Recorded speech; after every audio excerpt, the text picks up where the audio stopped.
Come to the front row. Principals, you've been summoned to come to the front row. Come on, principals.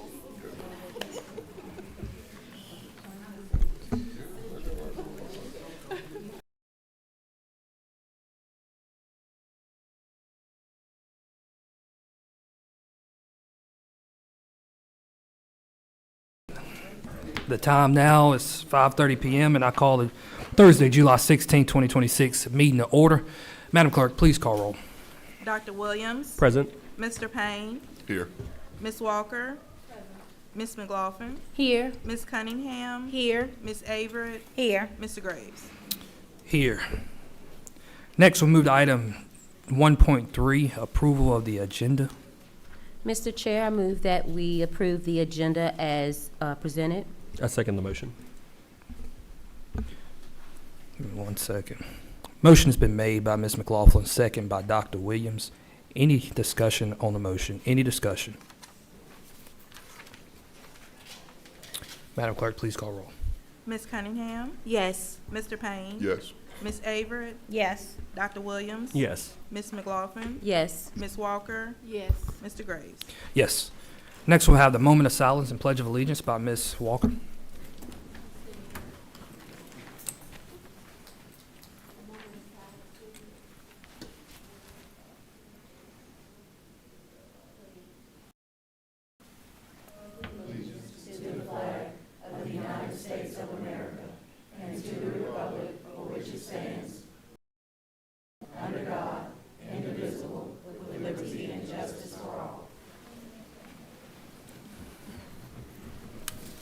Thank you. Next, we'll move to item 2.1, approval of minutes. These are the minutes from our June 18th regular meeting, as well as our July 2nd special called meeting. This is an action item. Mr. Chair, I move that we approve the minutes as presented. Second. Motion made by Ms. McLaughlin, second by Ms. Cunningham. Any discussion on the motion? Any discussion? Hearing none, Madam Clerk, please call for a vote. Ms. Averett. Yes. Mr. Payne. Yes. Dr. Williams. Yes. Ms. Walker. Ms. Cunningham. Yes. Ms. McLaughlin. Yes. Mr. Graves. Yes. Next, we'll move to item 3.1, tuition application report. The tuition application report has been attached to your agenda. Hope all of you have had the opportunity to review it. This is an action item. Mr. Chair, I move that we accept the applicants on the tuition application list. Second. Motion made by Dr. Williams, second by Mr. Payne. Any discussion on the motion? Any discussion on the motion? Madam Clerk, please call for a vote. Dr. Williams. Yes. Ms. Cunningham. Yes. Mr. Payne. Yes. Ms. Walker. Ms. McLaughlin. Yes. Ms. Averett. Yes. Mr. Graves. Yes. Next, we'll move to item 4.1, release from the MOU. And at this time, I'll turn it over to Dr. Hairston.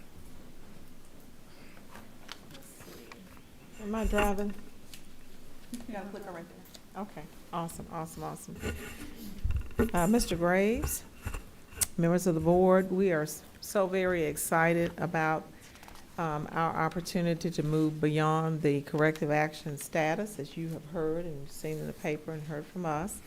The work has been tremendous, rewarding, sometimes with a lot of tears, some smiles, but we were able to see some investments made from our community and our students. We were able to see an advancement of parents. Parents are more engaged than I've seen in many, many years, and I want to thank our parents and thank our students for stepping up and meeting those expectations.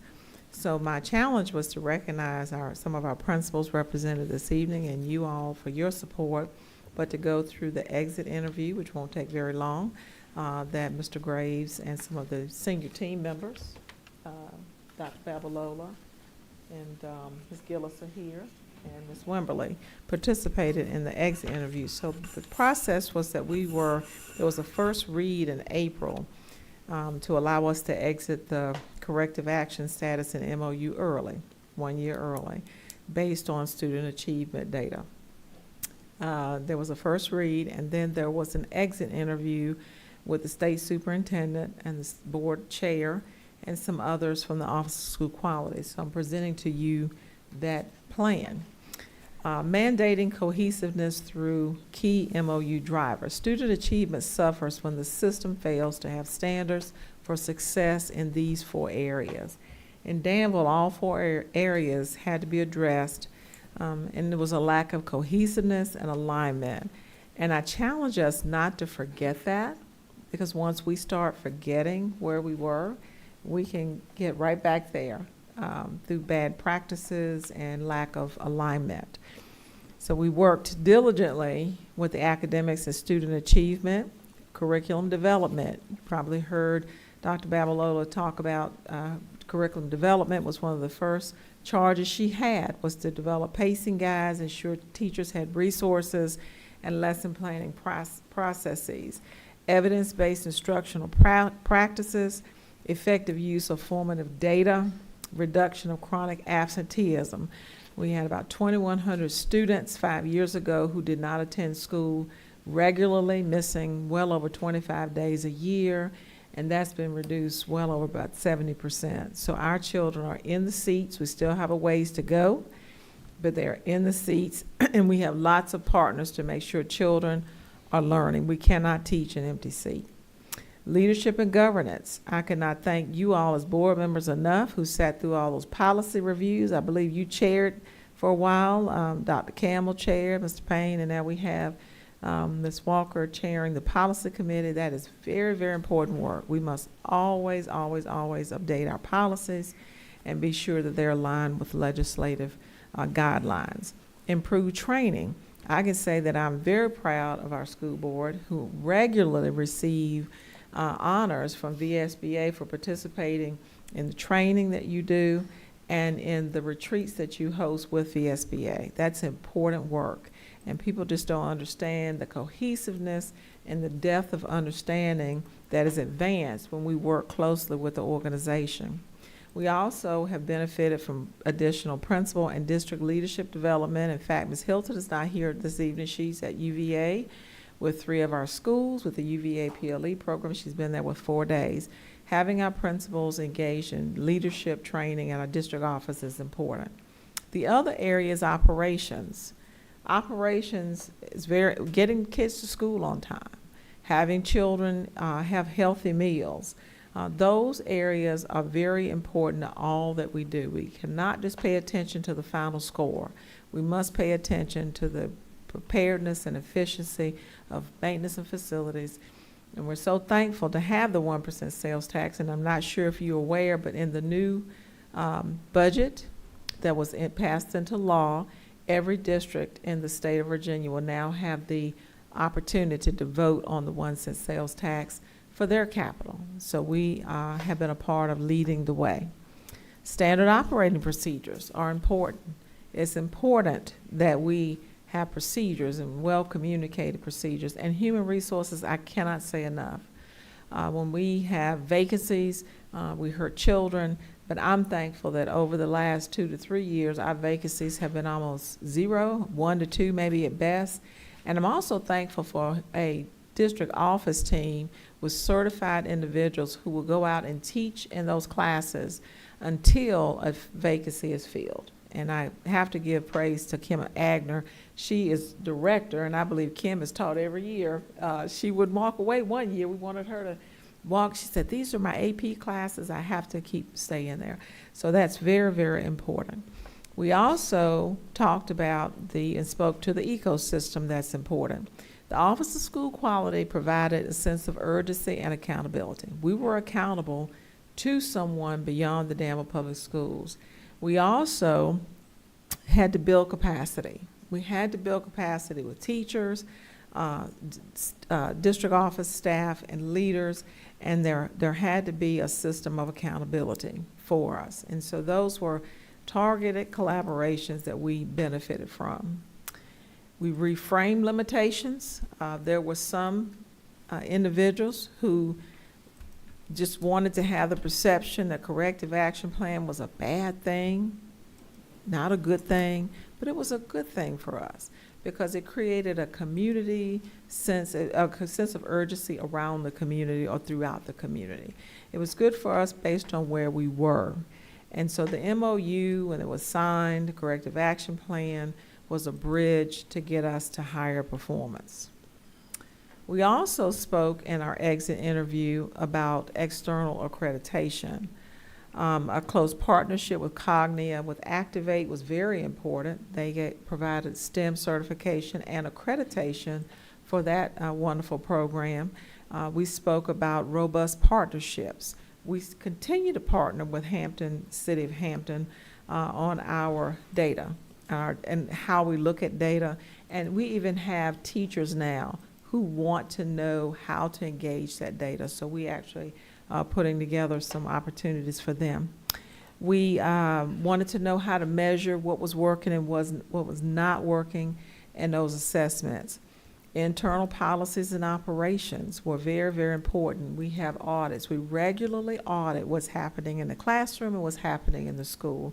And those areas are systems that we put in place to sustain growth. But we emphasized some partnerships that were very strategic. One was with VSBA. It started with the fiscal governance cohort. Many of you participated in the fiscal governance cohort, so you learn more about how schools are funded, the role of the school district versus the role of city council or board of supervisors. You learned how we align. I even learned more about how we align strategic planning to our dollars and remaining focused. It was easy to get off track, but we remain focused. We also had VSBA participate in the strategic plan. The first strategic plan was more community-driven.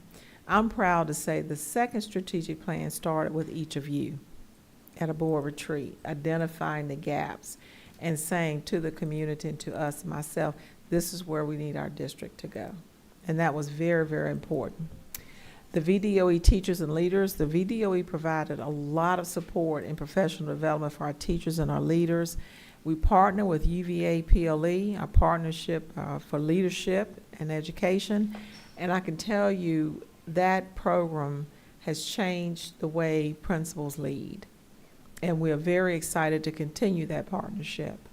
UVA also supported the science of reading. For the first 2 years, all teachers had regular PD in the science of reading. And that continues to be our work in literacy and reading.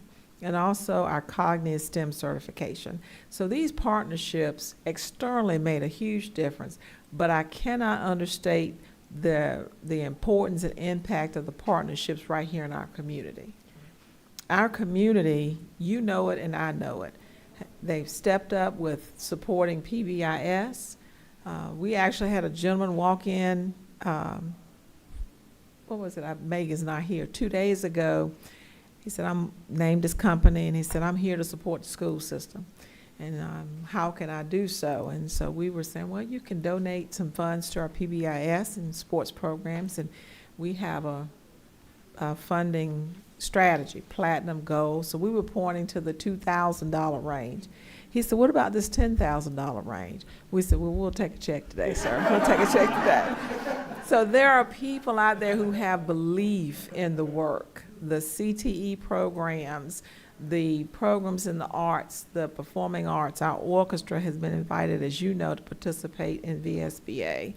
Our city council, we cannot thank them enough for making education a priority. And that is very important as we do turnaround work and our business partners. So I will say that between church-based tutorial, the faith-based community, our nonprofits, our business community, our city council, it has been a family effort. It really has. And of course, you know, we've all had to have thick skin, right? But evaluating the process. So they did ask us to evaluate the process. And we said it was clear, it was very clear to us. And I don't mind accountability, it was very clear. We did give them some opportunities for refinement. When we came into the corrective action plan, we did suggest that there be some period of time to do a comprehensive needs assessment. So that was the only feedback we provided for them. But we left them with some artifacts. One is our new strategic plan, which we have printed, or is it a process of printing, and will go to all parents during open house, and we're very proud of that new strategic plan. It's very different than the first one and the work. Our decks, I want to give CNI, I cannot tell you what a game changer this was. Dr. Babalola, if you'll stand, please. Thank you so much. Thank you so much. And Dr. Dr. Harrison, before you Williams. go on, keep standing because I believe we celebrated a birthday. So I wanted to give that a Yes, shout out. So happy birthday. And she's the baby in our group, so we remind her of that. You don't tell us what to do, we have to remind her of that. And Dr. Williams, you even worked on decks, so we know you know the work in the curriculum. The academic audits, which are led by her team, the graduation audit, which is led by her team, the budget. Andrea Gillis, if you'll stand and be recognized, thank you so much, and your team, thank you so much. I cannot tell you what a delight it is. You know, we got a call about, a question about a budget. It was over the weekend, 2 weekends ago. And I was able to flip the page, 41, and say, it's on 41, you all. Let's look at page 41. So it's really nice to be able to have a budget that's clear to understand. And I think the city council deserves to know where their money's going, and so do our taxpayers. Our employee handbook has been enhanced, and Ms. Wimberly, if you'll stand and be recognized, thank you so much. Thank you so much. But what has driven a lot of change in our district has been policy. It's been board-approved policy. And you don't realize the questionnaire we have to fill out and complete for accreditation requires things like promotion policies. They require certain policies to be fully accredited. And much of the work we respond to is policy-driven. So thank you all for all that you all have done to make sure policies were in line. And finally, we have a group of principals, some are on vacation. We have a deal, they have to be staffed to take vacation, so most of them are staffed, right? And these folks are staffed. They got staffed early, so they're back early. They're taking vacation next week. But our principals mean a lot to our district. They work long hours. Sometimes the job, it's just sometimes a thankless job. But I can tell you the principals work so very hard. They came together on their own. By the way, 3 of our principals are at UVA. They came together on their own. They didn't know I knew that they did this, but I did. They came together on their own after our recent assessment and decided to work on a plan outside of us a little bit, which is powerful. Because they said, you know, we like them getting us together, but we need to get together on our own sometime and share information so they're not competing with one another. And I think our results were great last year, and I think you're going to see improved results this year. They have done a great job. And I can't share it all, Mr. Wilborn, I can't share it all, but I'm excited about what we'll be able to give you. And that's after missing 15 days of school. We missed 2 weeks due to snow. We had virtual, and then we had 5 other days that we could not attend school. But that's after 15 days of improved achievement. So I cannot wait for this year and this very powerful group to see what they're about to do. They are just amazing. Mr. Mayo was with him, and he came on to the dreaded central office. So we look forward to his leadership. We've already met and look forward to that. But I just wanted you all to know the exit interview that was required for us. And then several folks were able to go to Richmond and celebrate, and we ate at the great IHOP. But y'all, it was just a pleasure. So what we plan to do is, of course, present to City Council, say thank you to City Council. And then we will have a thank you to the community published in our 2 newspapers. But let's give our principals a hand, if y'all.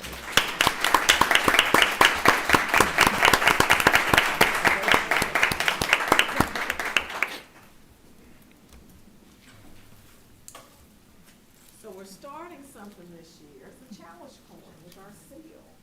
And each year, the exterior color will change. So some people will get a blue this year. The next year, we will get maybe an orange. We'll let Mr. Payne pick those out. It'd be purple. Thank you, because you were an amazing part of Westwood's success. Our principal didn't come we're gonna have to, bring you lunch or something. And Mr. Kressel, he had some more students graduate summer school that had the highest, and so in 20 years ago, the first cohort started at GW that we would track, the 4-year cohort. And he's had the highest graduation rate this year since that cohort 20 years ago. So that's yes.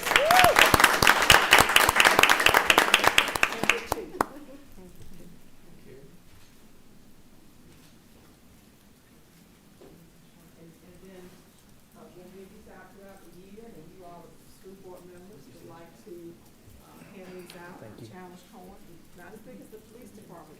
Thank you. This is what we can afford. And then we will certainly, if we can take a picture with our list, that would be Yeah. great for our purpose. Thank you all so much. And our senior team and central office staff, if y'all could come on up. I tell my husband every morning I get up for breakfast, this is gonna be a phenomenal year, Pat, because this is just, oh my gosh, it just came out.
Well, while she's still handing out coins, I just want to take a moment and recognize our superintendent as well. Let's give her a round.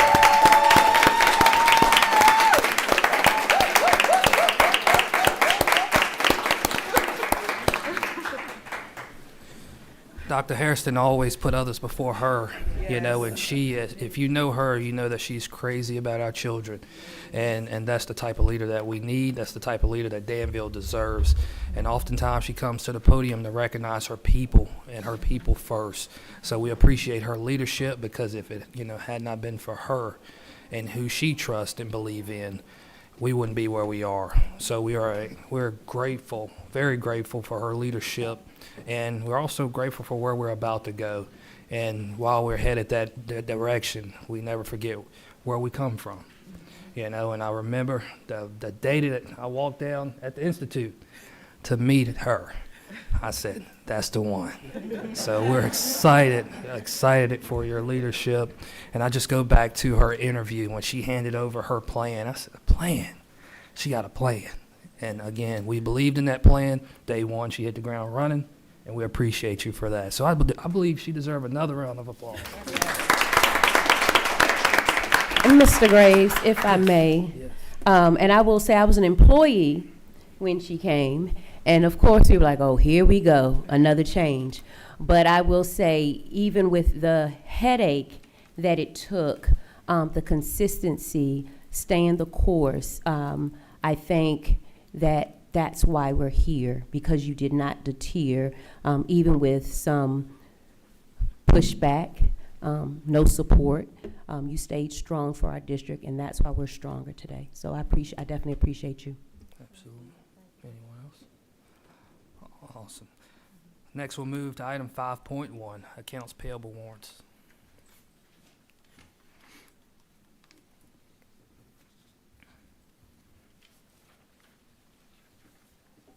Good evening, Chairman Graves, Vice Chair Cunningham, Dr. Harrison, and members of the board. You have before you this evening accounts payable warrant number 261 in the amount of $716,151.86. Number 625 in the amount of $460,709.02. And number 269 in the amount of $1,349,742.25. If anyone has any questions about these expenditures, I'd be happy to try to answer them. Any questions? Any questions? Any questions? Hearing none. Thank you. Thank you. Next, we'll move to item 6.1, Policy Committee Updates, and I'll turn it over to Ms. Walker. Thank you, Chair. Policy Committee meeting met on Thursday, June 18th, 2026. Meeting started at 4:14 in the school board meeting room. Board members present, Takesha Walker, Mr. Terrell Payne, absent was Dr. Corey Williams. Staff present, Dr. Angela Hairston, Superintendent, Charles Crumpler, Dr. Takiwi Babalola, Joe Ellen Hilton, Angela Wimlin, Andrea Gillis, Kim Agner, Lee Gonta, Chloe Teal Jones, Cherie Walker, Stephanie Prunty, Beth Mentor, and Michelle Adams, and Gary Elliott. The following policies were presented and reviewed to inform the committee of the major changes and updates that were proposed. Explanation of revision, legislative changes. 1, BBFA, conflicts of interest and disclosure of economic interest. Renamed, updated to include SB 53, which amended Virginia Code 22-3115, significant rewrite to remove language not required for policy. BDA, regular school board meetings, added to the compliant with FOIA, additional language from SB 699, which amended Virginia Code 2.2-3707 with new restrictions on amending agendas, language change for clarity. EBB, threat assessment teams, added new training requirements from HB 1071, which amended Virginia Code 221-79.4, changed language more in the line with statute and for clarity, added cross references. EEAD, special use of school buses, significant rewrite to mirror status and new legislative HB 416, which amended Virginia Code 221-182 to allow reimbursement of insurance costs, added legal and cross references. EFB, free and reduced price food services, added requirements of HB 210, which amended Virginia Code 221-79.7 to add a requirement for annual reporting of school meal debt, substantially revised to remove language that is procedural, administrative in nature, cleaned up for clarity, added cross references. GAB/IIBEA, acceptable computer system use, added language from HB 171, which amended Virginia Code 221-702, new requirements on internet safety, added footnotes on AI. GAE, child abuse and neglect reporting, added language from HB 1414, which amended Virginia Code 63.2-1509, adding certain personnel to list of mandatory reporters, made clarification. GHH, school employee conflict of interest, renamed, significant rewrite to remove language not required for policy and mirror rewrite of BBFA. GCBEA, leave without pay, added new requirement from HB 139, which amended Virginia Code 221-296. GCG, professional staff probation and tenure, change made in compliance with HB 125, which amended Virginia Code 221-304 to make a change in notification requirements. GCL, professional staff development, rework to provide clarity, added requirements from HB 38, which amended Virginia Code 22.1-298.6 to add requirements for mental awareness training, added language consistent with statutes, regular review cycle. GCPD, professional staff discipline, HB 131/SB 122, amended Virginia Code 22.1-274 and 22.1-274.01.1 to allow employees to decline to deliver health-related services, added cross-references. GD, support staff, revised to merge GD, GDG, and GDN into one policy, change language for both clarity and to be consistent with Virginia Code and VDOE regulations. IGAG, teaching about drugs, alcohol, and tobacco gambling and electronic devices, added additional requirements for HB 1486/SB 568, which amended Virginia Code 22.1-206 to add screen time spent on electronic devices to require instructions, added a cross-reference. IIA, sexual explicit instructional materials, added language from SB 19, which amended Virginia Code 22.1-16.8, changes for clarity, and added legal references. JED, student absences, excuses, dismissals, added new requirements from HB C53, which amended Virginia Code 22.1-254. New provisions allow for excused absences for military dependents in certain situations. Additional edits may be for clarity, remove language that is procedural, administrative in nature, updated regulatory citations, and added cross-references.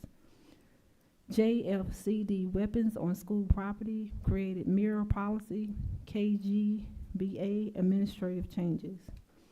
JFCE, gang activity and association, substantially revised to bring into legal compliance, added legal and cross-references. JFCM, student cell phone and smart device possession and use, added changes pursuant to SB 108, which amended Virginia 221-3. Use of electronics from bail to bail is now a mandatory prohibit, added additional clarification in the footnotes. JGDA, discipline students with disabilities, substantially revised to remove language that is procedural, administrative in nature, clarity added, regular review cycles. And lastly, KP, parental rights and responsibilities, added new notifications requirements pursuant to SB 109, which was amended with Virginia Code 22.1-79.3, added new legal references. Mirror addition into policy IK, academic planning and course selection, KP, parental rights and responsibilities.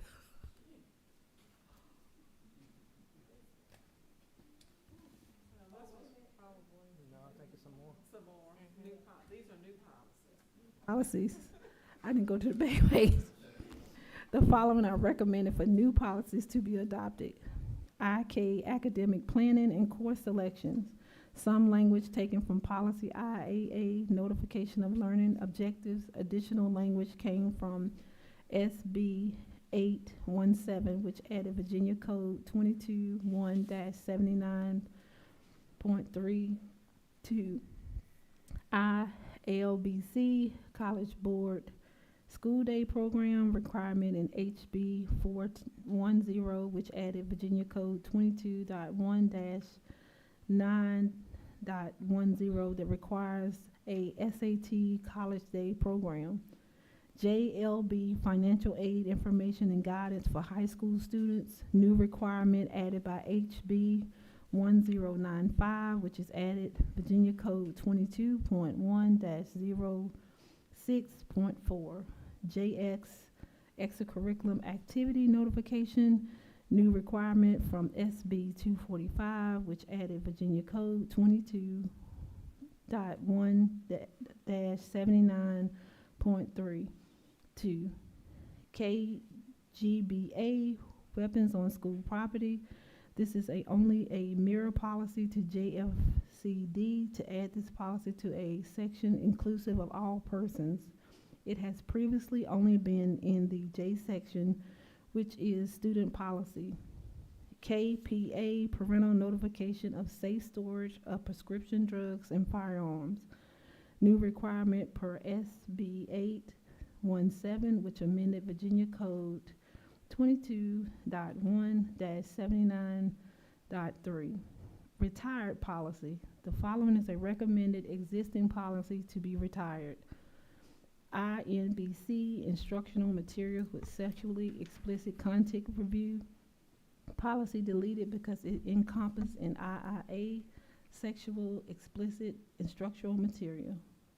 The committee members recommend that the presented changes and new policies be brought before the July 16, 2026 board for the first read. Our meeting was adjourned at 5:25. Thank you, Ms. Walker. The policy committee is definitely working, and we appreciate that work for sure. Any questions in reference? I know it's a lot to digest. Any questions? This is first read. Next, we'll move to item 7.1, public may address the board. Do we have any signed up? Yes, sir. All right.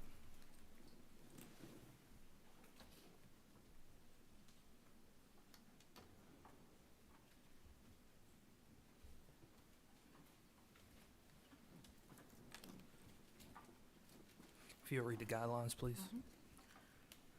The public comments agenda item offers an opportunity for the board to hear directly from Danville citizens on matters of school interest. The board's responsibility is to hear a speaker's item of interest, make any clarification necessary for board understanding, and then assign school staff to investigate and report back to the board. Individual presentations shall be limited to 3 minutes or less. Ms. Jones?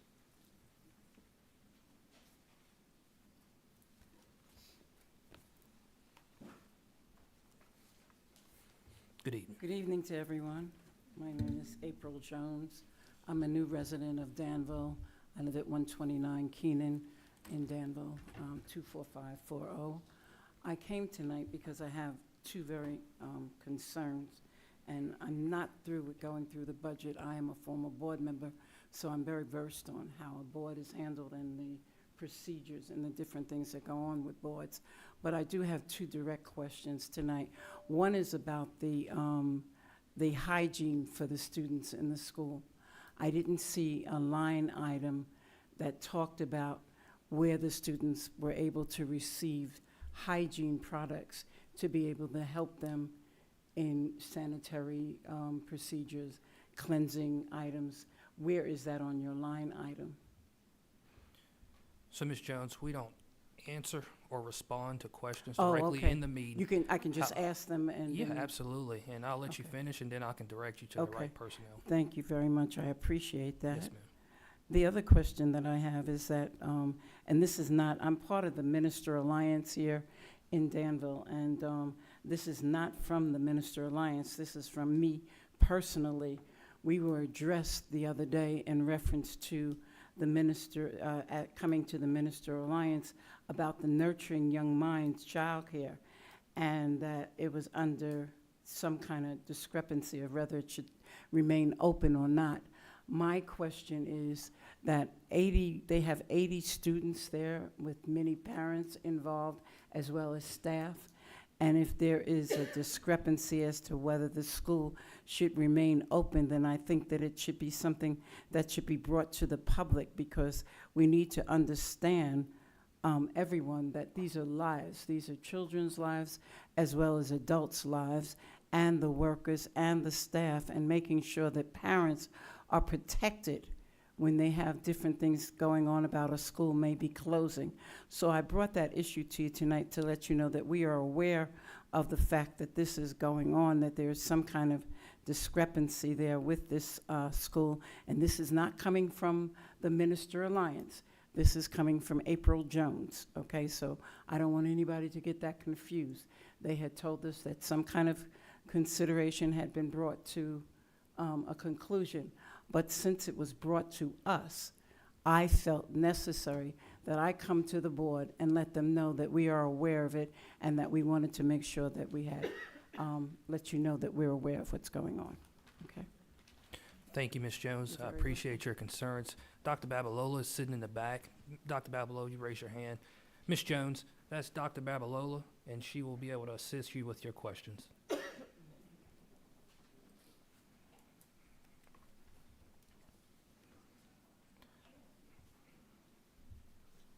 Next, we'll move to item 8.1, and this is the public notice, August 2026. On Thursday, August 6, 2026, 4 p.m., there will be a policy committee meeting here. Thursday, August 6, 2026, at 5:30 p.m., we'll have a regular meeting followed by a work session here. Thursday, August 13, 2026, at 4 p.m., we will have a finance committee meeting. Thursday, August 20th, 2026, 4 p.m., student achievement committee meeting. On Thursday, August 20th, 2026, 5:30 p.m., we'll have a regular meeting. And on Thursday, August 27th, 2026, at 4 p.m., we will have a governor's committee meeting. Next, we'll move to item 9.1, course update approval.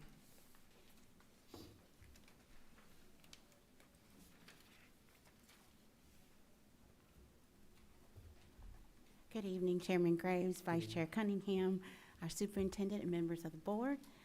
It's my task tonight to do our final review of our course update for the upcoming school year, 26-27. Following the initial presentation, the digital version of the student handbook was posted on the division website and made available to the school community for public review and comment. To date, no public comments or requests for revisions have been received. The staff members listed on the slide served as the review team and were instrumental in developing and revising the handbook presented during the initial review. We appreciate their collaboration and expertise in ensuring that the handbook reflects current practices, policies, and the needs of our students and schools.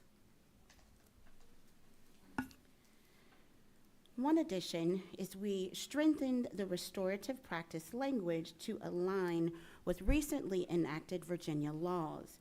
The handbook now clearly states that elementary students must have documentation showing at least one evidence-based restorative disciplinary practice that was attempted before a suspension is imposed, unless the behavior falls under a statutory exception, such as aggravating circumstances or another serious offense identified by the Virginia Code.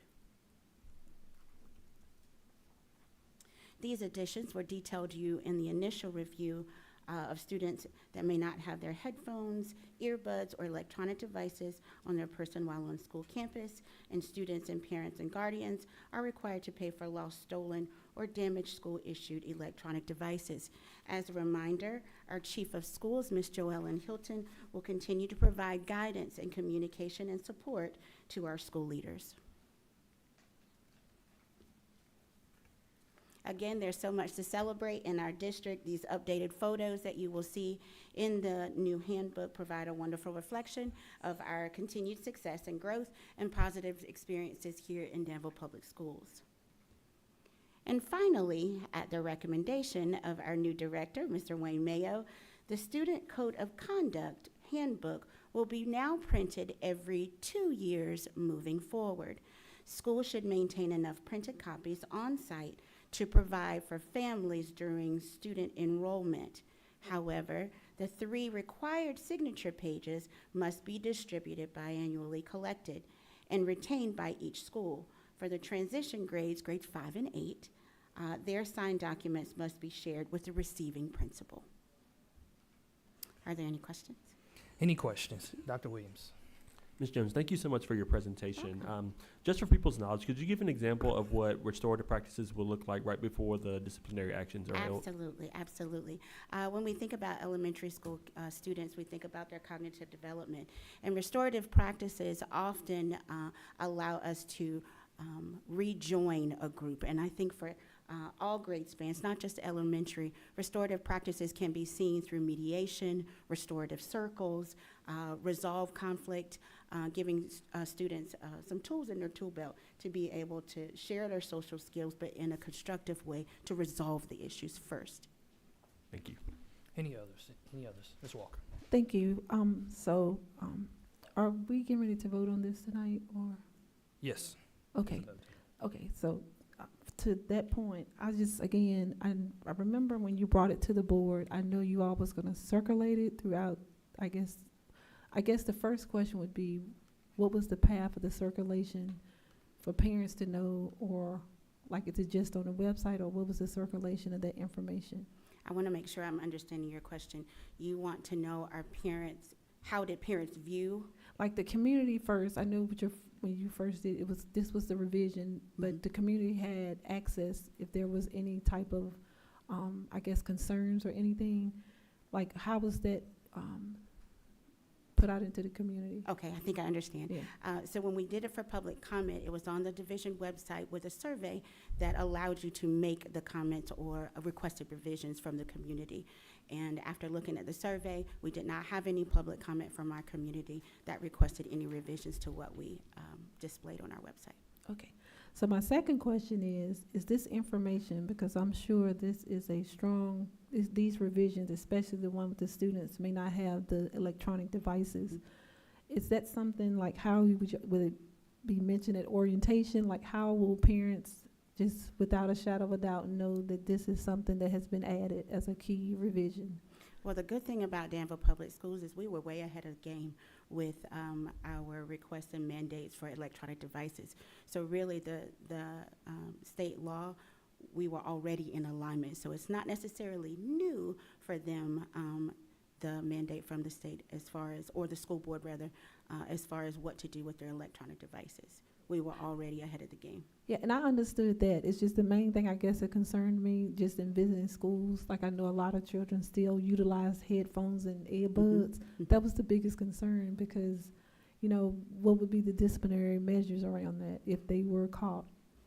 Are you able to? For non-educational purposes, of Yeah. course. Yes, I think that's, again, where our chief of schools will give some support to school principals to give them the steps of how to address those with students so that we can enforce that.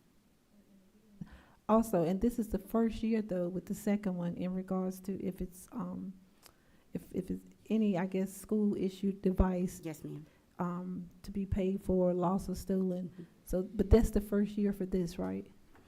To my knowledge, I am not sure whether we've had anything in the past, So- but I think to my knowledge, this was the first Yeah. implementation. I just wanted to make sure that the parents, because Mhm. it's, Absolutely. it isn't a problem until it's a problem. That's So right. I was just trying to make That's sure. right. I think that as school leaders enforce this, they'll be given some guidelines that are universal for all schools to follow, and Ms. Hilton will support them as they move through that. Any others?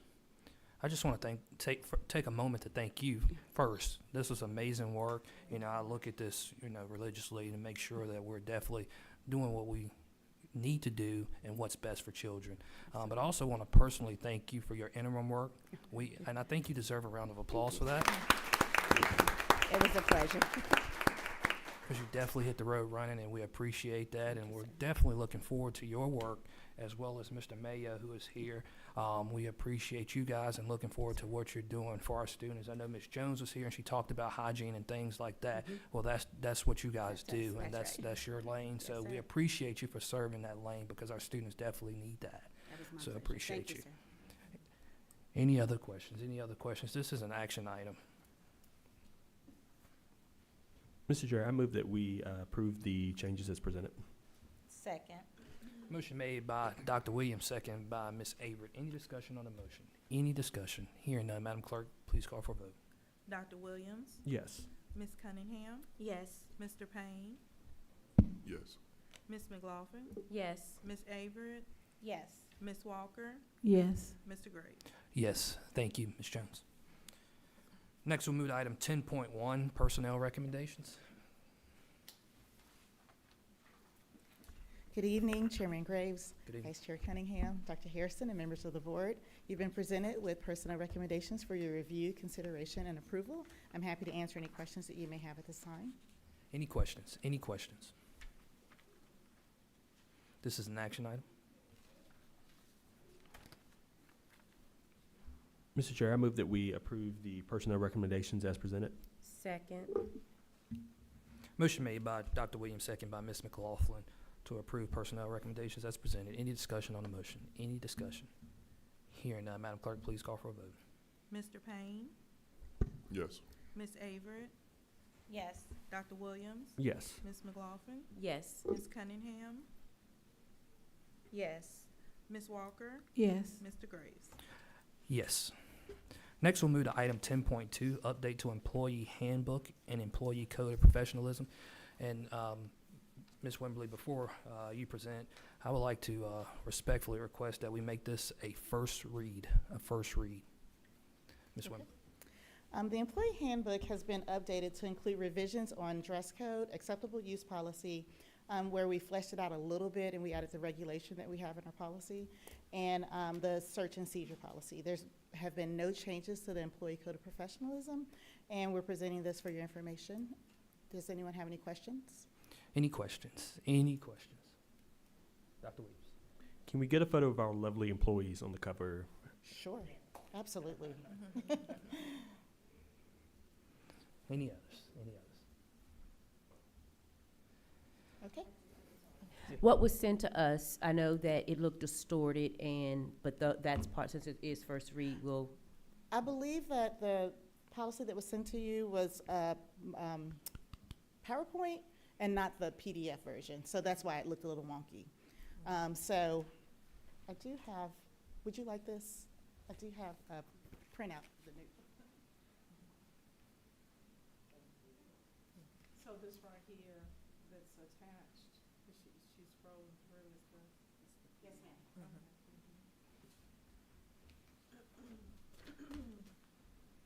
Any questions? Any questions? Being that item 10.2 is an action item, I would like to make a motion that we make 10.2 first read. 10.2 first read. Second. Motion made by Graves, second by Ms. Cunningham. Any discussion on the motion? Any discussion on the motion? Hearing none, Madam Clerk, please call for a vote. Dr. Williams, Yes. Ms. Cunningham, yes. Mr. Payne, Yes. Ms. McLaughlin, Yes. Ms. Averett, Yes. Ms. Walker, Yes. Mr. Graves. Yes, Thank you. thank you. Next, we'll move to item 11.1, adjusted budget requests.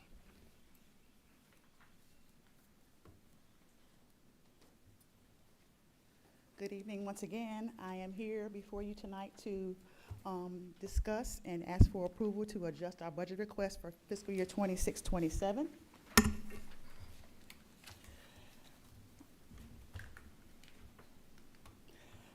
So just as a reminder, we adopted our budget on June 18th, 2026 for fiscal year 26-27. At that time, the General Assembly had not approved a final budget yet for the state. And so we adopted our budget based on the requested budget from the superintendent's budget request that was presented in the spring. That request was based on former Governor Youngkin's outgoing budget, which included a proposed salary change of a 2% salary increase, including the step for eligible employees for fiscal year 26-27, and it also included a 2% bonus for eligible employees. On June 29th, 2026, the Virginia State budget became law. This budget had one major adjustment that impacted education, and that was a difference from the previously proposed budget by former Governor Youngkin, and that was an additional 2% salary increase for a total of a 4% salary increase for SOQ funded positions in the fiscal year 26-27 budget, as well as the 27-28 budget. Additionally, the 2% bonus was changed to a flat $1,500 bonus. The state also provided flexibility in how the bonus would to be allocated or distributed by the districts.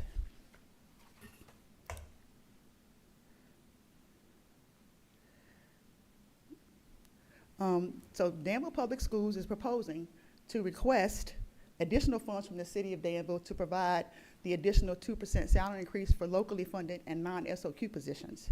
This will provide a total of a 4% salary increase, including the step for eligible employees. In order to mitigate the cost of the increase, we are proposing to modify the employee bonus from $1,500 to $1,200 for eligible employees. The bonus will be prorated for any part-time employees.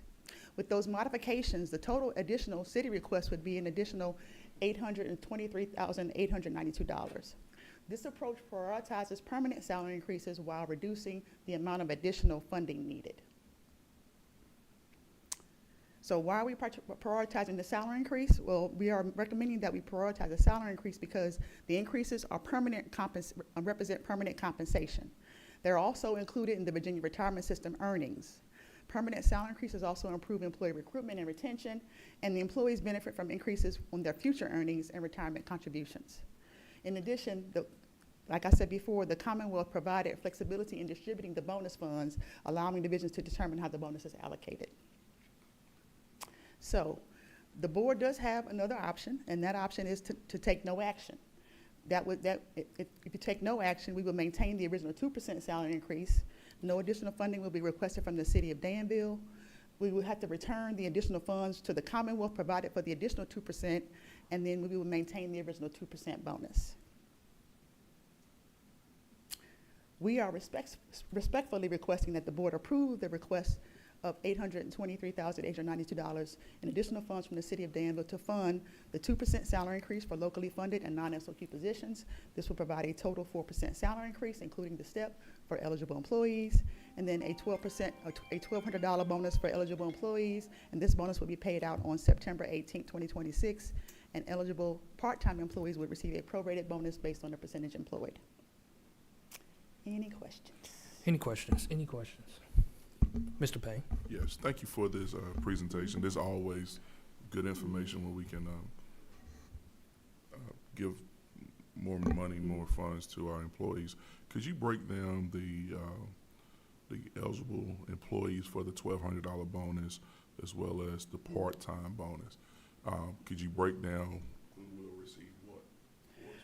Well, most of our employees are permanent full-time employees. So all employees who are permanent employees will receive the 4% salary increase, including the step if eligible. Some of our employees are not eligible for a step because they may be at the top of the range, but they'll receive the difference. Okay. And then for the bonus, all of our full-time employees will receive the $1,200. Part-time people will get prorated based on their percentage employed. So if they're 50%, they will get a prorated bonus. So can you say that one more time? So if The bonus. the bonus, okay, so all full-time employees will receive the full $1,200 bonus. If they are part-time, they will get a prorated portion of the bonus based on their percentage employed. Thank you, Mr. Grace. Any others? Any others? Again, I just want to thank you personally again for your work.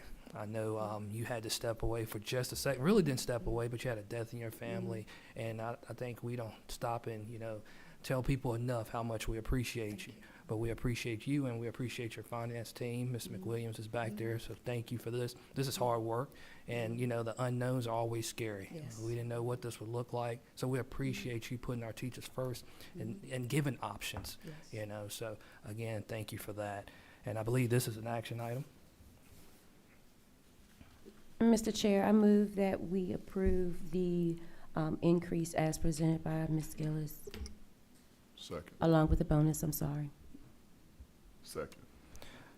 Along with the bonus.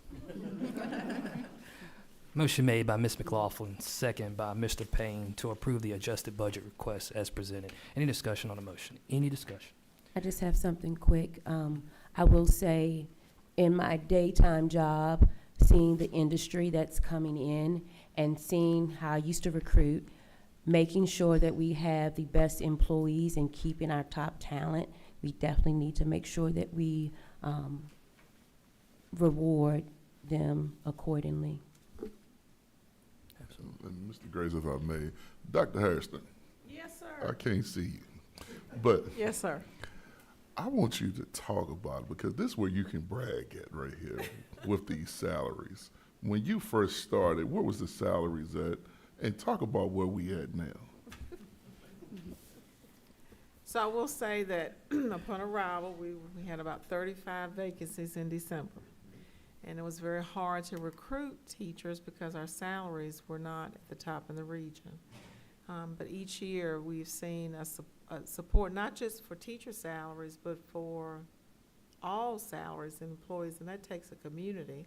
Each year, we've seen at a minimum 5% increase annually, and last year was an 8% increase. Teachers, yeah. So this 4% increase places up at the top of the schedule in Region 6. And the bonus certainly does put us there. But we certainly have done a very good job as a district being efficient and using our dollars wisely to be sure that there's compensation that goes with the work. So we are excited to be at the top of the scale and be able to reach our potential employees and say this is where we are. So we have grown come quite a distance, sir.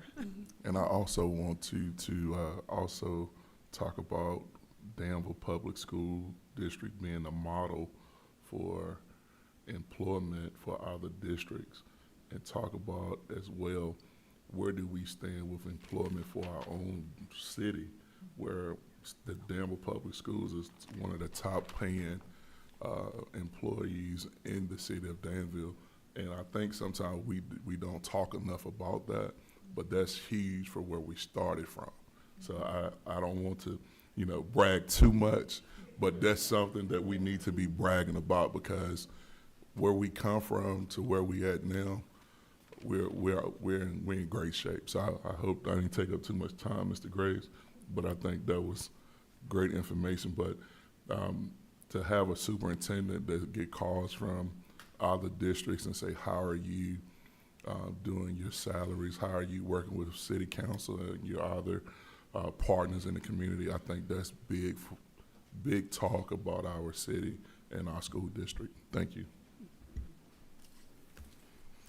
And while we're right here, where we're giving thanks, I just make no mistake, I want to thank Ken Larkin, City Manager, and Mayor Alonzo Jones and City Council for their work. We definitely couldn't do it without them, and we appreciate their support and definitely making education the #1 priority. Madam Clerk, please call for a vote. Mr. Payne, Yes. Ms. Averett, Yes. Dr. Williams, Yes. Ms. McLaughlin, Yes. Ms. Cunningham, Yes. Ms. Walker, Yes. Mr. Graves. Yes, thank you, Ms. Gillis. Next, we'll move to item 12.1, 2026-27 Division-Wide Crisis Plan.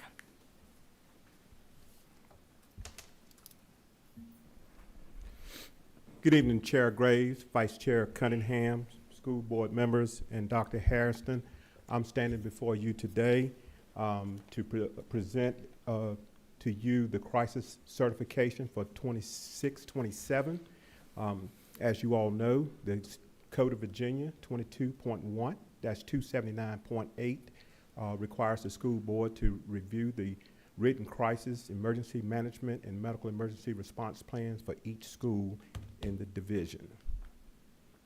Also, we're in a 3-year school safety inspection.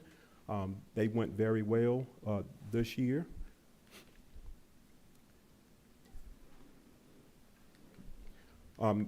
This evening, I'm requesting your approval to certify the crisis plan of Danville Public Schools with the Department of Criminal Justice Services, and is due July the 31st. Any questions? Any questions? A question.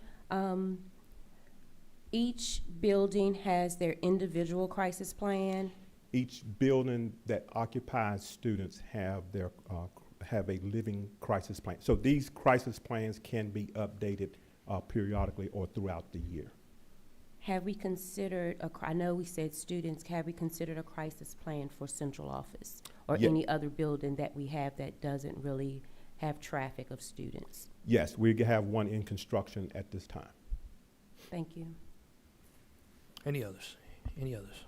Mr. McLaughlin, how often do we go over this crisis plan with each school site? So what we do is we do a PD, professional development, during the summer. We bring all the administrators in. Also, we bring other staff members in. We actually got one scheduled next week to bring them in, and we go through the whole division crisis plan. Thank you, sir. Any others? Any others? This is an action item. Mr. Chair, I move that we approve the crisis plan as presented by Mr. McLaughlin. Second. Motion made by Dr. Williams, second by Ms. Cunningham. Any discussion on the motion? Any discussion on the motion? Hearing none, Madam Clerk, please call for a vote. Dr. Williams? Yes. Ms. Cunningham? Yes. Mr. Payne? Yes. Ms. McLaughlin? Yes. Ms. Averett? Yes. Ms. Walker? Yes. Mr. Graves? Yes, thank you. Thank you. Next, we move to item 13.1, board request for information for future agenda items. All